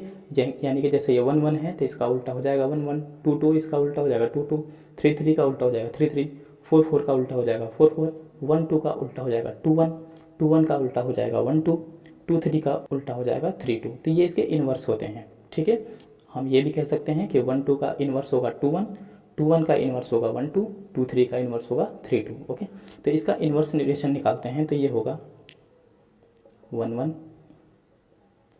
2 2, 3 3, 4 4 का 4 4। ओके, 1 2 का क्या हो जाएगा 2 1, 2 1 का क्या हो जाएगा 1 2, और 2 3 का क्या हो जाएगा 3 2। ओके, 2 3 का इन्वर्स 3 2 हो जाएगा, ठीक है। तो मैंने आपसे यहाँ पे कहा कि अगर आर जो रिलेशन है वो आर इन्वर्स के बराबर आ गया तब जाके सिमेट्री कहलाएगा, ठीक है, वरना नहीं। तो ये बराबर कब होगा, जब दोनों के ऑर्डर पेयर सेम होंगे तभी तो बराबर होगा, ठीक है। तो हम देख लेते हैं कि इन आर के और आर इन्वर्स के ऑर्डर पेयर सेम है या नहीं, ठीक है। आप यहाँ पे देखिए, ये है 1 1, यहाँ पे भी 1 1 है, ठीक है। यहाँ पे 2 2 है, यहाँ पे भी 2 2 है, यहाँ पे 3 3 है, यहाँ पे भी 3 3 है, यहाँ पे 4 4 है, यहाँ पे भी 4 4 है, यहाँ पे 1 2 है तो यहाँ पे भी 1 2 है, ठीक है। यहाँ पे 2 1 है तो यहाँ पे भी 2 1 है, यहाँ पे 2 3 है तो देखिए यहाँ पे 2 3 है, लेकिन इस रिलेशन में कहीं पे भी 2 3 नहीं है, ठीक है। तो ये इसके बराबर नहीं है, इस वजह से हमने देखिए यहाँ पे भी कहा था कि ये इनवर्स रिलेशन नहीं है। तो कौन सी कंडीशन आ रही है, ये वाली, R is not equal to R inverse. Okay, इसलिए ये नॉट सिमेट्रिक हुआ, आपने यहाँ पे भी देखा, ठीक है। तो ऐसे भी आप निकाल सकते हैं कि कौन सा रिलेशन सिमेट्रिक होता है, कौन सा रिलेशन नहीं। ओके, वैसे ज़्यादा इजी आपके लिए यही पड़ेगा कि अगर A1 A2 बिलोंग करेगा R में तो A2 A1 भी बिलोंग करनी चाहिए R में, ठीक है। तो आप इसी तरीके से कीजिएगा, पर मैंने आपको ये भी बता दिया क्योंकि आपके सिलेबस में ये भी था। ओके, अब देखिए हमने इन सारे रिलेशंस का बता दिया कि कौन सा सिमेट्रिक रिलेशन है कौन सा नहीं, ठीक है। जब हमने इतना बता दिया तो हमारा एक फ़र्ज़ बनता है कि हम एक बार इन्हीं रिलेशन में रिफ्लेक्सिव रिलेशन को भी चेक कर लें, क्योंकि अभी अभी हमने रिफ्लेक्सिव रिलेशन पढ़ा है। ओके, तो हम थोड़ा सा रिवाइज कर लेते हैं। देखिए, रिफ्लेक्सिव रिलेशन की क्या कंडीशन होती है, आपको पता है कि सेट ए में जितने भी एलिमेंट होते हैं उनके डबलेट्स मौजूद होने चाहिए रिलेशन में, ठीक है। तो यहाँ पे 1 2 3 4 के डबलेट्स होने चाहिए, ठीक है। तो क्या यहाँ पे है, तो हम कह सकते हैं ये रिफ्लेक्सिव नहीं है। ओके, यहाँ पे 1 1 2 2 3 3 4 4 है, 1 1 है, 2 2 है, 3 3 4 4 नहीं है, तो हम कह देंगे ये रिफ्लेक्सिव नहीं है, क्योंकि मैंने आपको बताया था कि जितने भी सेट ए में एलिमेंट होते हैं उन सब के डबलेट्स होने चाहिए रिलेशन में, ठीक है। देखिए अब इसमें आइए, 1 1 है, 2 2 है, 3 3 है, 4 4 नहीं है, तो ये भी हमारा रिफ्लेक्सिव नहीं है। ओके, यहाँ पे आइए, 1 1 है, 2 2 है, 3 3 है, 4 4 है, बस हम कह देंगे कि ये रिफ्लेक्सिव है। हमें आगे कोई मतलब नहीं है कि आगे कौन सा ऑर्डर पेयर है। ओके, हमें सिर्फ और सिर्फ इस बात से मतलब है रिफ्लेक्सिव के केस में कि जितने भी एलिमेंट हमारे सेट ए में है वो रिलेशन में उनके डबलेट्स है या नहीं। ओके, यहाँ पे थे, हमने कह दिया ये रिफ्लेक्सिव है। इसमें आइए, 1 1 2 2 3 3 4 4, yes this is a reflexive. Okay, अब देखते हैं हम नेक्स्ट रिलेशन क्या है हमारे पास। देखिए अब अगला रिलेशन है हमारे पास ट्रांजिटिव रिलेशन। ओके, देखिए इस रिलेशन को बताने से पहले मैं आपको एक बात बता दूं कि इस रिलेशन को आप बहुत ध्यान से समझिएगा, क्योंकि ये एकमात्र ऐसा रिलेशन है जिसमें बच्चों को बहुत ज़्यादा प्रॉब्लम क्रिएट होता है। ओके, बच्चों को इसका नॉलेज रहता है फिर भी आप लोग इस रिलेशन में गलतियाँ करते हैं। उसकी वजह यह है कि आपको नॉलेज तो है लेकिन रिलेशंस जो आप चेकआउट करते हैं उसका एक सही वे आपको नहीं पता। ओके, मैं आपको बताऊंगा एक सही तरीका। आप कभी भी किसी रिलेशन को चेकआउट करोगे कि वो ट्रांजिटिव रिलेशन है या नहीं, तो आपसे कभी भी गलती नहीं होगी। बहुत ध्यान से सुनिएगा, ये बहुत ज़्यादा इंपॉर्टेंट रिलेशन है। ओके, और इसमें बहुत ज़्यादा कन्फ्यूजन क्रिएट होता है, तो आपको ऐसा ना हो तो आप बहुत ध्यान से सुनिएगा कि कैसे हमें चेकआउट करना है इसको, ठीक है। देखिए ट्रांजिटिव रिलेशन को समझिए, ये क्या कह रहा है, ये कह रहा है कि if A B belong to R, ठीक है, यानी कि आर क्या है, रिलेशन है, ठीक है। अगर किसी रिलेशन में ए बी बिलोंग कर रहा है, ठीक है, और एंड बी सी भी बिलोंग कर रहा है, B C belong to R, ठीक है, और उस रिलेशन में बी सी भी बिलोंग कर रहा है, तो ये इम्प्लाई कर रहा है इस बात को कि ए सी भी बिलोंग करना चाहिए उस रिलेशन में, तभी जाके ट्रांजिटिव रिलेशन वो रिलेशन कहलाएगा। ओके, देखिए मैं आपको एक बात बताऊं, यहाँ पे जो ये एंड है ना, इसका बहुत बड़ा रोल होता है ट्रांजिटिव रिलेशन में। जो यहाँ पे एंड लिखा है इसका बहुत बड़ा रोल होता है ट्रांजिटिव रिलेशन में। देखिए इसका मतलब क्या है, इसका मतलब मैं पहले आपको बता दूं, कह रहा है कि अगर रिलेशन में ए बी हो और बी सी भी हो, तब जाके ये इम्प्लाई कर रहा है इस बात को कि ये ए सी भी होना चाहिए। यानी कि अगर ए बी हो और बी सी भी हो, ठीक है, अगर बी सी हो तब जाके ये इम्प्लाई कर रहा है कि ए सी भी होना चाहिए, ठीक है। यानी कि इस बात का मतलब क्या है कि जो हमारा सेकेंड ऑर्डर पेयर है ना, उसका जो फर्स्ट एलिमेंट है ये बी, तो फर्स्ट ऑर्डर पेयर के सेकेंड एलिमेंट के बराबर है, यानी कि ये बी। ओके, आप देख रहे हैं कि जो इस ऑर्डर पेयर में जो इसका सेकेंड एलिमेंट है, तो सेकेंड ऑर्डर पेयर में वही एलिमेंट इसका फर्स्ट एलिमेंट है, ठीक है। यानी कि कोई ऐसा ऑर्डर पेयर जिसमें जो एलिमेंट यहाँ पे एंड होगा तो दूसरे ऑर्डर पेयर में यहीं से स्टार्ट होना चाहिए, वो आपका बी सी कहलाएगा, ठीक है।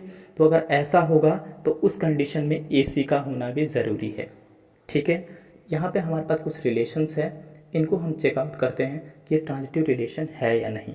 ओके, इस कंडीशन से देखिए हमारे पास यहाँ पे है 1 2, ठीक है, यानी कि ये क्या है हमारा ए बी हो गया, ये क्या हो गया ए बी हो गया, ठीक है। तो आप देखेंगे यहाँ पे 1 2 है, तो 2 से कोई ऐसा ऑर्डर पेयर है जो स्टार्ट हो रहा हो इस रिलेशन में, है यहाँ पे ये रहा 2 से स्टार्ट हो रहा है, तो ये क्या हो गया बी सी हो गया, ठीक है। तो इस कंडीशन में ए सी का होना जरूरी है, ठीक है। देखिए यहाँ पे ए इक्वल टू 1 है, ठीक है, और सी इक्वल टू यहाँ पे 3 है, तो ए सी क्या हो गया 1 3 हो गया, ठीक है। तो इस रिलेशन में 1 3 का होना भी ज़रूरी है, तभी जाके ट्रांजिटिव रिलेशन होगा। तो क्या यहाँ पे 1 3 है? नहीं है, हम सीधा कैंसिल कर देंगे कि ये एक ट्रांजिटिव रिलेशन नहीं है। ओके, आप समझ गए। दूसरे रिलेशन में आते हैं। देखिए यहाँ पे ए बी है, ठीक है, ए ये रहा, बी ये रहा, ठीक है। तो 2 से कोई स्टार्ट हो रहा है, 2 से कोई स्टार्ट हो रहा है, यहाँ पे कोई नहीं है, यानी कि बी सी है ही नहीं। देखिए मैंने आपसे क्या बोला कि किसी रिलेशन में अगर ए बी हो और बी सी भी हो, इसीलिए मैंने आपको बताया कि इस एंड का बहुत बड़ा रोल है इसमें। देखिए मैंने आपको बताया था कि अगर किसी रिलेशन में ए बी हो और बी सी भी हो, ठीक है, तब जाके हमें ए सी का होना ज़रूरी है, ठीक है। लेकिन अगर बी सी हो ही ना, जैसे यहाँ पे है ए बी तो है लेकिन 2 से कोई ऑर्डर पेयर स्टार्ट ही नहीं हो रहा है इस रिलेशन में, तो बी सी है ही नहीं। तो बी सी जब है ही नहीं तो हम ए सी की कहाँ से बात करेंगे, ठीक है। जब बी सी ही नहीं है तो हम ए सी कहाँ से लाएंगे। ओके, तो उस कंडीशन में भी अगर आप ये सोच रहे हैं कि ये ट्रांजिटिव रिलेशन नहीं है तो आप गलत सोच रहे हैं, ये एक ट्रांजिटिव रिलेशन है। Yes, this is a transitive relation, ठीक है। देखिए ट्रांजिटिव ना होने का सिर्फ और सिर्फ एक ही कारण है कि अगर किसी रिलेशन में ए बी है, ठीक है, और बी सी भी है, यानी कि जो फर्स्ट ऑर्डर पेयर का सेकंड एलिमेंट होगा उसी से स्टार्ट होना चाहिए सेकंड ऑर्डर पेयर का फर्स्ट एलिमेंट, तो वो बी सी कहलाता है, ठीक है। जैसे यहाँ पे 1 2 था तो 2 से ही स्टार्ट हो रहा था तो इसी से बी सी हो गया, ठीक है। तो जब बी सी है तो इस कंडीशन में ए सी का होना जरूरी था, तो ए सी नहीं था तो हमने कहा कि ये एक ट्रांजिटिव रिलेशन नहीं है। लेकिन दूसरे रिलेशन में देखिए आप, ए बी तो है, ए बी ये रहा, ठीक है, लेकिन बी सी है ही नहीं, ऐसा ऑर्डर पेयर है ही नहीं जिसमें 2 से स्टार्ट हो रहा हो। तो जब बी सी है ही नहीं तो ये भी क्या है, ट्रांजिटिव रिलेशन है। देखिए मैंने आपको बताया कि ट्रांजिटिव ना होने का सिर्फ और सिर्फ यही एक कारण है कि अगर ए बी हो और बी सी भी हो और उसके बाद ए सी ना हो, उसके बाद ए सी ना हो, तो ये ट्रांजिटिव रिलेशन नहीं कहलाएगा। ओके, लेकिन अगर ए बी हो और बी सी ना हो, ठीक है, बी सी हो ही ना, तो उस कंडीशन में भी क्या कहलाएगा, ट्रांजिटिव रिलेशन ही कहलाएगा। मैं एक बार आपको फिर से बता देता हूँ कि ट्रांजिटिव ना होने का सिर्फ और सिर्फ एक ही कारण है कि अगर ए बी है, बी सी भी है, उसके बाद ए सी नहीं है, तभी जाके वो ट्रांजिटिव नहीं होगा। बाकी इन ऑल केस वो एक ट्रांजिटिव रिलेशन होगा, ठीक है। तो सेकेंड रिलेशन में हमने देखा ए बी तो है यहाँ पे लेकिन बी सी है ही नहीं, 2 से कोई स्टार्ट ही नहीं हो रहा है, तो बी सी है ही नहीं, तो क्या है, ये अभी तक क्या है, एक ट्रांजिटिव रिलेशन है, ठीक है। आप इसे जब ए बी मानेंगे, अब इसे मानिए ए बी, ठीक है, ए बी। अब देखिए यहाँ पे 4 से एंड हो रहा है, तो क्या कोई ऐसा ऑर्डर पेयर है इस रिलेशन में जो 4 से शुरू होगा, यानी कि बी सी कहलाएगा। 4 से शुरू होने वाला कोई ऑर्डर पेयर नहीं है, तो इसमें भी बी सी है ही नहीं, तो हम ए सी कहाँ से लाएंगे। इसलिए हमने कहा था कि ये क्या है, एक ट्रांजिटिव रिलेशन है। ओके, ट्रांजिटिव ना होने का सिर्फ और सिर्फ एक ही कारण है कि अगर ए बी हो और बी सी भी हो, उसके बाद ए सी ना हो, ठीक है। बाकी इन ऑल केस वो ट्रांजिटिव रिलेशन कहलाता है। ओके, तीसरे में आते हैं। तीसरे रिलेशन में आते हैं। यहाँ पे देखिए 1 2 है, ठीक है, यानी कि ए बी है, ठीक है। तो 2 से स्टार्ट होने वाला बी सी होगा, ये रहा बी सी, 2 से स्टार्ट है, 2 से ये भी स्टार्ट है, ठीक है। देखिए मैं आपको एक चीज़ बता दूं कि ट्रांजिटिव रिलेशन जब हम चेकआउट करते हैं ना, तो हमें इसका नॉलेज होते हुए भी हम गलती कर देते हैं, क्योंकि बच्चे सही तरीके से चेक नहीं कर पाते इसको। ओके, देखिए चेक करने का एक सही मेथड आपको बताता हूँ। देखिए ये ए बी है 1 2, तो बी सी क्या है, बी सी 2 1 है और बी सी 2 2 भी है। तो जितने देखिए 2 से स्टार्ट ये भी हो रहा है, 2 से स्टार्ट ये भी हो रहा है, तो कोई ज़रूरी नहीं कि हम इसे ही बी सी माने, ठीक है, हम बी सी इसे भी मान सकते हैं, ठीक है। ये भी तो 2 से स्टार्ट हो रहा है, ठीक है, क्योंकि इसकी कंडीशन क्या होती है कि अगर if A B belong to R और B C belong to R, ठीक है, यानी कि जो फर्स्ट ऑर्डर पेयर का सेकंड एलिमेंट होगा वो सेकंड ऑर्डर पेयर का फर्स्ट एलिमेंट होना चाहिए, ठीक है। उस कंडीशन से ये भी है, बी सी हम इसको भी बोल सकते हैं, बी सी हम इसको बोल सकते हैं, ठीक है, दोनों को बोल सकते हैं। तो हम दोनों के साथ चेक करेंगे कि कंडीशन सेटिस्फाई हो रहा है या नहीं। अब देखिए इसमें ए बी है 1 2, इसमें बी सी है, जब बी सी है तो ए सी का होना जरूरी है, मैंने आपको बताया, ठीक। बी सी अगर नहीं होगा तब ए सी का होना जरूरी नहीं है, ठीक है, लेकिन अगर बी सी है तो ए सी का होना जरूरी है, तभी जाके ट्रांजिटिव रिलेशन होगा, ठीक है। अब यहाँ पे देखिए 1 2 है, तो ठीक है, तो 2 1 भी है, ठीक है, यानी कि बी सी है, तो ए सी क्या हुआ 1 1 हुआ, तो इसमें 1 1 का होना जरूरी है, 1 1 ये रहा, ठीक है। अब 2 2 को बी सी मान के चेक कीजिए, क्योंकि 2 से स्टार्ट ये भी हो रहा है, देखिए ये 1 2 है, ये 2 2 है, तो ए सी क्या हुआ हमारे पास 1 2 हुआ, तो ए सी ये खुद में है, यानी कि 1 2 ये खुद में है। अब इसको ए बी मानिए, हर एक ऑर्डर पेयर को आपको ए बी मान के चलना है, ठीक है, इसका काम हो गया। अब इसको ए बी मानिए 2 1 को, ठीक है। तो आप ये देखिए 1 से कौन कौन से ऑर्डर पेयर स्टार्ट हो रहे हैं, देखिए एक ये हो रहा है, एक ये हो रहा है और एक ये हो रहा है, ठीक है। तो आप इसको ए बी मान के इन तीनों को बी सी मान के, ठीक है, चेकआउट कीजिए। तो सबसे पहले इसके साथ चेक कर लेते हैं हम, ठीक है। यहाँ पे 2 1 है, तो 1 से स्टार्ट 1 2 है, तो ए से क्या हो गया 2 2 हो गया, ठीक है, तो 2 2 है, ये है, ठीक है, इसके साथ तो ये ट्रांजिटिव हो रहा है, ठीक है। अब देखिए अब इसके साथ चेक किए, ठीक है, 2 1 है, 1 से ये भी स्टार्ट हो रहा है, तो 2 1 है, बी सी ये हो गया 1 1, ठीक है, तो ए सी क्या हो गया 2 1 ही हो गया, तो ये क्या है ट्रांजिटिव है, ओके। देखिए कोई जो ऑर्डर पेयर होता है ना वो ए बी भी हो सकता है अपने आप में, और अपने आप में ही ए सी भी हो सकता है। देखिए जब हमने यहाँ पे 2 1 और यहाँ पे 1 1 किया, ओके, ये हमारा ए बी था, ये हमारा बी सी था, ठीक है। तो देखिए ए बी है, बी सी भी है, तो ए सी क्या हुआ ए सी 2 1, ठीक है, 2 1 का होना जरूरी है, तो 2 1 तो है ही खुद में, तो कोई ऑर्डर पेयर अपने आप में ए बी भी बन सकता है और अपने आप में ही ए सी भी बन सकता है, ठीक है। अब देखिए अब ये भी 1 से स्टार्ट हो रहा है, तो हम इसका इसके साथ भी चेक करेंगे, ठीक है। देखिए अभी तक हमने इसके साथ चेक किया और इसके साथ चेक किया, इसको ए बी मान के, ठीक है। अब इसको ए बी मान के इसको बी सी मान लेते हैं, इसको चेक करते हैं, ठीक है। 2 1 है, 1 3 है, ठीक है, यानी कि देख लीजिए आप 1 से स्टार्ट ये भी हो रहा है, तो ए बी है, बी सी है, तो ए सी क्या हुआ हमारा 2 3 होना चाहिए ए सी, तो इस रिलेशन में 2 3 का होना भी जरूरी है। आप देख लीजिए 2 3 नहीं है, आप सीधा कैंसिल आउट कर दीजिए कि ये एक ट्रांजिटिव रिलेशन नहीं है।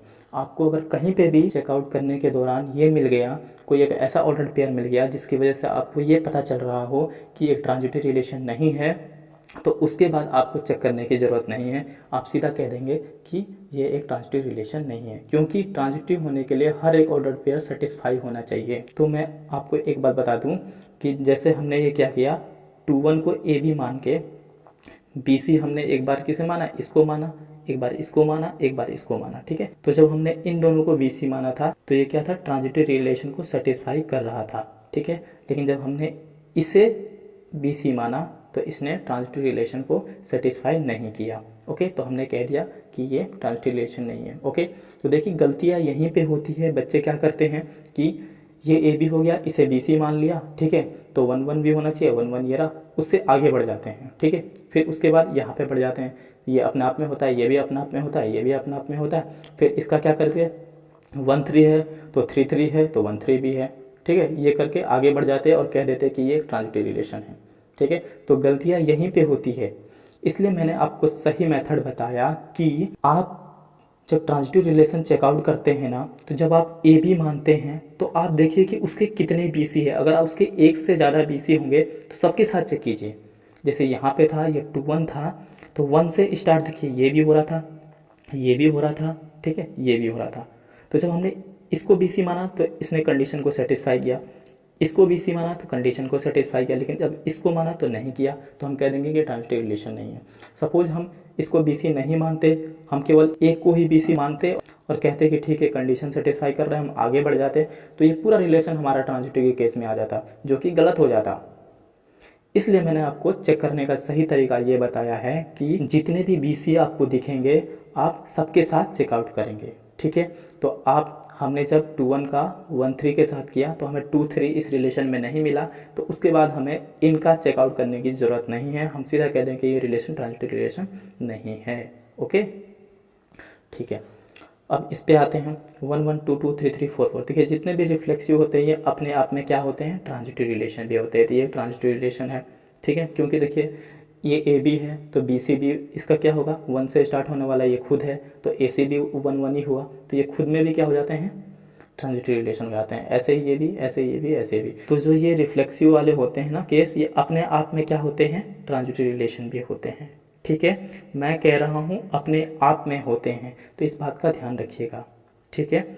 सपोज मैं यहाँ पे इसी रिलेशन में 2 3 और 3 4 भी जोड़ देता ऑर्डर पेयर, तब आप देखिए यहाँ तक तो क्या है, ये ट्रांजिटिव रिलेशन है, ठीक है। लेकिन देखिए यहाँ पे AB है, BC भी है, तो इस केस में AC का होना भी जरूरी है, तो AC क्या होगा, 2 4 होगा। तो आप कहीं देख रहे हैं यहाँ पे 2 4 है, नहीं है, तो आप क्या है, ये रिलेशन ट्रांजिटिव नहीं है। लेकिन रिफ्लेक्सिव तो ये अभी भी है, ओके। तो हम ये नहीं कह सकते कि सारे रिफ्लेक्सिव रिलेशन जो होते हैं वो ट्रांजिटिव भी होते हैं। मैंने आपको कहा कि वो सिर्फ अपने आप में ट्रांजिटिव होते हैं, यानी कि यहीं तक केवल, आगे के ऑर्डर पेयर की बात मैं नहीं कर रहा हूँ, ओके। तो फिलहाल मैं इसको रफ कर देता हूँ और आपको पता चल गया होगा कि 1 1 2 2 3 3 4 4 क्या है, ये एक ट्रांजिटिव रिलेशन है, ठीक है। इसको चेक कर लेते हैं, 1 1 2 2 3 3 4 4 ये क्या है, ट्रांजिटिव रिलेशन होते हैं। इसको चेक कीजिए, 1 2 है, ठीक है, 2 से स्टार्ट होने वाले BC इसको भी मान सकता हूँ, BC में इसको भी मान सकता हूँ, ठीक है। तो दोनों के साथ चेक करूंगा, दोनों को BC मान के मैं चेक करूंगा, ठीक है। ये हो गया AB, ठीक है। तो 1 2 है, 2 1 है, तो 1 1 भी होना चाहिए। AC क्या हुआ, 1 1 हुआ, तो 1 1 यहाँ पे है, ठीक है। अब इसके साथ चेक कर लेते हैं, 1 2 है, 2 3 है, तो AC क्या हो गया, 1 3 हो गया। तो इस रिलेशन में 1 3 भी होना चाहिए, 1 3 नहीं है, हम कह देंगे ये ट्रांजिटिव रिलेशन नहीं है, सीधा। उसके बाद हमें चेकआउट करने की ज़रूरत नहीं है, ओके। तो इस रिलेशन को आप बहुत ही ध्यान से पढ़िएगा, क्योंकि ये रिलेशन ऐसा रिलेशन है जिसमें बच्चों को बहुत ज़्यादा कन्फ्यूजन क्रिएट होता है, ओके। अगर आपके समझ में आ गया है तो बहुत अच्छी बात है, वरना मैं आपसे रिक्वेस्ट करता हूँ कि एक बार फिर से आप वीडियो को देख लीजिएगा, आपके अच्छे से समझ में आ जाएगा, ओके। बस ध्यान देने वाली बात यह है कि जब हम AB मानते हैं, जब हमारे पास AB गिवन रहता है, ये कोई भी ऑर्डर पेयर क्या होता है, AB होता है, तो उसके बाद हमें ये ढूंढना होता है कि इसमें BC है कि नहीं, ठीक है। अगर BC होगा उस केस में हमें AC का होना ज़रूरी है ट्रांजिटिव होने के लिए, ओके। लेकिन अगर AB होगा और BC नहीं होगा सपोज, ठीक है, BC होगा ही नहीं, तो उस केस में भी वो रिलेशन ट्रांजिटिव ही होता है। जैसे हमारे पास सेकंड था, 1 2 था, तो 2 से स्टार्ट होने वाला कोई था ही नहीं, BC था ही नहीं, ओके। तो ये क्या है, ट्रांजिटिव रिलेशन ही कहलाएगा अभी भी। जैसे इसमें जब हम करेंगे 3 4 था, तो 4 से स्टार्ट होने वाला कोई ऑर्डर पेयर है ही नहीं, तो इस केस में भी क्या होगा, ये ट्रांजिटिव रिलेशन ही होगा, ठीक है। तो आई होप कि आप बहुत अच्छे से समझ गए होंगे। नेक्स्ट देखते हैं, देखिए एक लास्ट रिलेशन है हमारे पास, equivalence relation, okay. Equivalence relation, देखिए आप इस रिलेशन को समझिए, बहुत आसान है। कह रहा है कि a relation R is a equivalence relation in set A if and only if, okay. मतलब कोई रिलेशन इक्विवेलेंस रिलेशन कब कहलाएगा, जब R क्या होगा, रिफ्लेक्सिव होगा, R सिमेट्रिक भी होगा और R ट्रांजिटिव भी होगा। यानी कि कोई एक ऐसा रिलेशन जो रिफ्लेक्सिव भी हो, सिमेट्रिक भी हो और ट्रांजिटिव, ठीक है। ये इनकी कंडीशन है, आप जानते हैं इन कंडीशंस को अच्छे से, हमने अभी अभी पढ़ा है, ओके। तो जैसे मैं एक रिलेशन डिफाइन करूं, 1 1 2 2 3 3 4 4, ठीक है। तो अगर ये रिलेशन इक्विवेलेंस रिलेशन होगा तो इन कंडीशन को सेटिस्फाई करने चाहिए, वो रिफ्लेक्सिव भी होना चाहिए, वो सिमेट्रिक भी होना चाहिए और वो ट्रांजिटिव भी होना चाहिए। तो सबसे पहले हम रिफ्लेक्सिव चेक करते हैं। रिफ्लेक्सिव की कंडीशन ये होती है ए के फॉर्म में आना चाहिए और जितने भी ए है सेट ए में बिलोंग करने चाहिए। ओके, सेट ए में 1 2 3 4 एलिमेंट है तो चारों एलिमेंट के यहाँ पे डबलेट्स मौजूद होने चाहिए ए की फॉर्म में। तो यहाँ पे है तो हम कह देंगे ये एक रिफ्लेक्सिव रिलेशन है। ठीक है, अब सिमेट्रिक चेक कर लेते हैं। A1 A2 बिलोंग टू अगर R होगा तो A2 A1 भी बिलोंग R करना चाहिए। ठीक है, यानी कि ये A1 A2 होते हैं। देखिए A1 A2 हम इसे क्यों बोल रहे हैं, क्योंकि हमारे पास सेट क्या है, एक ही है।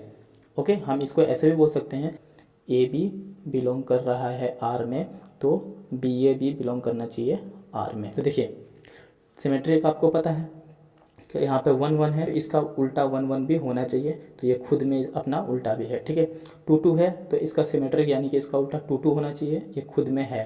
3 3 भी है, 4 4 भी है, तो क्या हो गया, ये एक सिमेट्रिक भी हो गया। ठीक है, ट्रांजिटिव देख लेते हैं। ट्रांजिटिव क्या होते हैं, मैं आपको बताया कि जितने भी रिफ्लेक्सिव होते हैं ये खुद में क्या होते हैं, ट्रांजिटिव भी होते हैं। तो ये क्या है, ट्रांजिटिव भी है। ओके, तो देखिए ये एक ऐसा रिलेशन है जो रिफ्लेक्सिव भी है, ओके, सिमेट्रिक भी है और ट्रांजिटिव रिलेशन भी है। तो इस रिलेशन को हम कह सकते हैं कि ये एक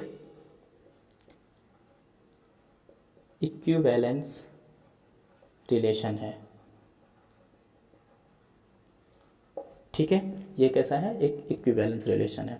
यानी कि इक्विवेलेंस रिलेशन वो रिलेशन कहलाते हैं जो रिफ्लेक्सिव भी होते हैं, सिमेट्रिक भी होते हैं और ट्रांजिटिव भी होते हैं। ओके, एक दूसरा रिलेशन है हमारे पास, सपोज R इक्वल टू 1 1 2 2 3 3 4 4 2 1। ठीक है, सपोज हमारे पास ये रिलेशन है। तो देखिए ये क्या, ये एक इक्विवेलेंस रिलेशन है। आप चेक कीजिए, सबसे पहले आप रिफ्लेक्सिव चेक कीजिए। सेट ए में 4 एलिमेंट है, चारों के यहाँ पे डबलेट्स मौजूद है, यस ये क्या है, एक रिफ्लेक्सिव है।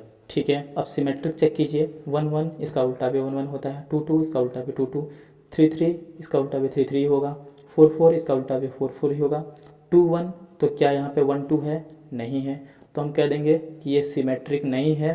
तो हमें अब आगे ट्रांजिटिव चेक करने की ज़रूरत ही नहीं है। ठीक है, हम ट्रांजिटिव चेक तब करते हैं जब ये सिमेट्रिक भी होता। ओके, यहाँ पे अगर इसका उल्टा 1 2 भी होता, 2 1 का उल्टा 1 2 भी, तो क्या होता, ये एक सिमेट्रिक रिलेशन होता। उसके बाद हम ट्रांजिटिव चेक करते। यहाँ पे ये सिमेट्रिक ही नहीं था तो हमें आगे चेक करने की ज़रूरत नहीं है, हम सीधा कह देंगे कि ये जो रिलेशन है ये एक इक्विवेलेंस रिलेशन नहीं है, नॉट इक्विवेलेंस। ओके, तो आई होप कि आप समझ गए होंगे कि रिफ्लेक्सिव रिलेशन क्या होते हैं, हमारे सिमेट्रिक रिलेशन क्या होते हैं और ट्रांजिटिव रिलेशन क्या होते हैं और इक्विवेलेंस रिलेशन क्या होते हैं। ये जो 4 रिलेशन हैं हमारे, रिफ्लेक्सिव, सिमेट्रिक, ट्रांजिटिव और इक्विवेलेंस रिलेशन, ये बहुत इंपॉर्टेंट रिलेशन है, इनको आप बहुत अच्छे से समझ लीजिएगा। मैंने पूरी कोशिश की है कि आपको बहुत अच्छे से समझा सकूँ। ठीक है, अगर आपको फिर भी कोई डाउट हो तो एक बार आप वीडियो को दोबारा से देख लीजिएगा, आपको बहुत अच्छे से समझ में आ जाएगा। ओके, तो आज के लिए इस वीडियो में इतना ही। अगले वीडियो में हम आपके एक्सरसाइज के कुछ इंपॉर्टेंट क्वेश्चंस को करेंगे। क्यू सॉल्यूशन के साथ आप इसी तरीके से जुड़े रहिए। तब तक के लिए बाय, टेक केयर, अपना ख्याल रखिए।